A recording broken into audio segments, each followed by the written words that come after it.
Wes, and welcome to your first of many tutorials in the Python for Absolute Beginner series. In this tutorial, I'm going to show you how to download and install the Python interpreter, and it's basically just an app that runs your Python script. So the way we are going to do this, first we need to go over to the internet or Google Chrome, whichever one you want to use. I'm going to paste this here. I'm going to put it down in the description below, and you guys can copy that, but it's just python.org/downloads. So you click on that, and what you're going to see up here is download the latest version for Windows. It should be the latest version for the operating system that you are currently using, but if that is not the case, you can click right here for Linux, Macs, or other. Say we click on Windows.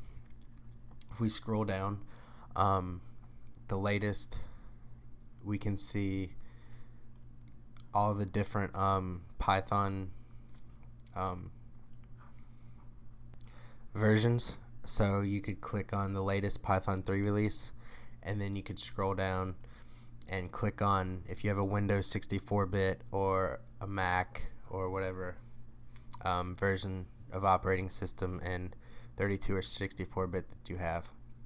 So I'm going to go back here and just click on download the latest version, which is 3.6.5, and you will see down here it is downloading really quick.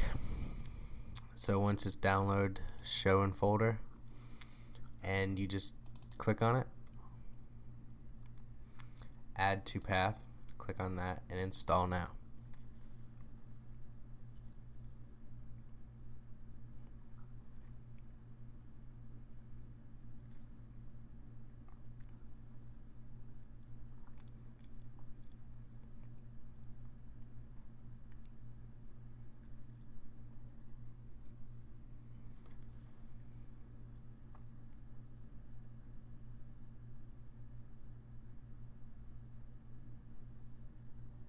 Once it is installed and it says setup was successful, you can close that, close out of here, and you can go down to your start box, and you will see recently added. If you're using Windows 10, you will see idle Python 3.6 module docs and all this stuff added. So we can X out of the internet, and we can go here and we can put this on our desktop, the idle Python 3.6. We will be writing our code using the idle program that comes bundled with our interpreter. And if you remember, an interpreter is just an app that basically runs your Python script. So we double click on that, and what you're going to see is the Python shell. And what the Python shell is it allows us to use Python in interactive mode, also known as you can enter one command at a time. So say 3 + 5 print hello. I meant to put a in the curly braces, and it says hello. What this lacks is you cannot write full functioning programs in this shell.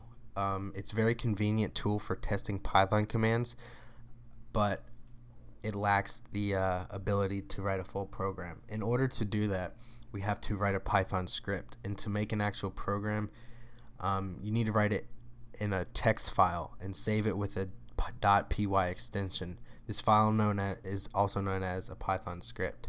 So what we're going to do is File, New File, and you'll see up here, this is the script, and we can write our code, which this isn't code, but as you can see, that would be how we would do it.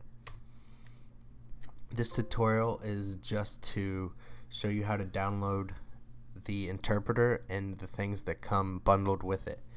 So that's going to be basically it for this tutorial. In subsequent tutorials, I am going to show you the rest of the program, how to write programs, and just like I'm doing with the Java series currently right now. So yeah, that's gonna be it. Like, comment, and subscribe, and I will see you guys in future videos.